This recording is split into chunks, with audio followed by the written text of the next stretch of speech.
When the sky first tore open, humanity didn't panic. After all, Earth was no stranger to chaos. From wildfires to earthquakes, hurricanes to pandemics, the planet had a way of throwing its inhabitants into the deep end and watching them swim or drown. So when the Vraxis Armada appeared, hovering in Earth's upper atmosphere like the harbingers of doom, the reaction from the planet's 8 billion residents wasn't exactly fear. It was curiosity. The Vraxis, conquerors of dozens of worlds, had expected a different response. Most species they encountered fell to their knees in terror at the sight of their massive, razor-edged warships cutting through the sky like ancient swords.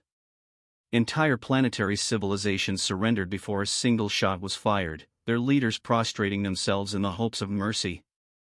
But humans were different. And the Vraxis didn't know it yet, but they had just made a colossal mistake. Commander Varek of the Vraxis, standing tall and imposing on the bridge of his flagship, stared down at the blue and green marble below. "Are they not retreating?" he growled, his voice a deep rumble, his sharp mandibles clicking together in irritation. "Negative, Commander," replied Lieutenant Rither, peering into the glowing holoscreen. "They're preparing to defend. They've launched what they call their military forces into defensive positions." Varek's scaled brow furrowed. "Primitive. They are fools if they think their machines can withstand our might." His clawed fingers curled around the edge of the command chair. "No matter. Begin the assault." On Earth, General Samantha Gray of the United Nations Defense Coalition watched as alien ships began to descend, darkening the sky like a second nightfall. She had expected fear to grip her soldiers, but instead, there was a strange, almost electrified excitement in the air. These were humans, after all, children of a world where danger was their constant companion. They didn't thrive in peace, they thrived in the madness of conflict. As General Gray stood in her command bunker, buried deep beneath the surface of the Rocky Mountains, she knew that the world's armies were vastly outgunned. The technological advantage of the Vraxis was clear from the initial scans of their ships. Their energy shields were impervious to conventional missiles, their armor plating far beyond anything Earth had seen. And yet, despite the odds, the humans weren't running. They were digging in. "They're coming," one of her aides said, his voice breathless. General Gray glanced at the tactical display, a massive digital map projected on the far wall. Alien ships were descending in clusters, heading for the major cities first. New York, Tokyo, London, Moscow. She smiled grimly. "Good. Let's give them a warm welcome." Within minutes, the sky lit up with a storm of missiles and anti-aircraft fire. The ground rumbled as tanks rolled into position and jets screamed overhead. The human forces might not have had the advanced technology of the Vraxis, but they had something else: unpredictability. As the alien ships descended lower, their sleek, silver surfaces rippling with force fields, they met the brunt of human tenacity. The Vraxis had expected an easy victory, but what they encountered was something far worse. The humans fought like demons unleashed, their tactics chaotic, their strategies unconventional. Guerrilla warfare erupted in the cities, soldiers blending into the civilian population, striking from the shadows, then disappearing like smoke. Varek watched in disbelief as reports from the ground flooded in. "They are disorganized, chaotic. How are they inflicting such damage?" Rither shook his head, his reptilian eyes wide. "Commander, their tactics, they make no sense. They do not follow any standard battle formations. They attack in small groups, with no clear command structure, and yet they are effective," Varek finished grimly. He had heard whispers about Earth, rumors among the other conquered species. Earth was a death world, they had said, a place so hostile that only the strongest could survive. But Varek had dismissed these claims as the ravings of lesser minds. Now, he wasn't so sure. The Vraxis soon learned that Earth was no ordinary world. Its gravity was stronger than most planets they had encountered, its atmosphere a complex mix of gases that, while breathable, was far denser than they preferred. And then there was the wildlife.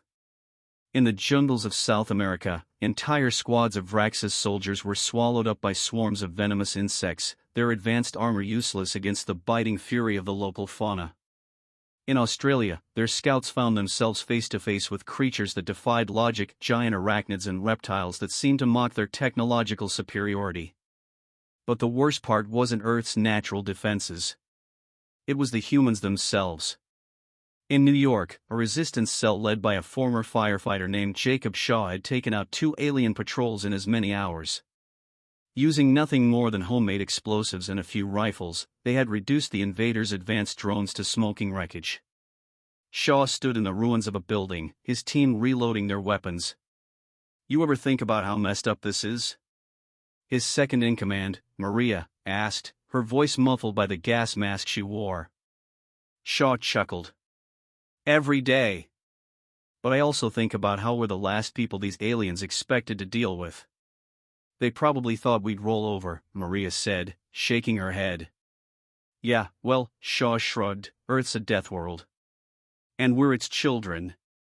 Across the globe, similar stories unfolded. In the slums of Lagos, a group of teenage hackers managed to break into the alien communication network, using stolen laptops and open-source software to scramble the Vraxis signals. In the deserts of the Middle East, tribes with centuries of experience in guerrilla warfare launched hit-and-run attacks on alien landing sites, disappearing into the dunes before the invaders could retaliate. As days turned into weeks, the Vraxis began to adapt.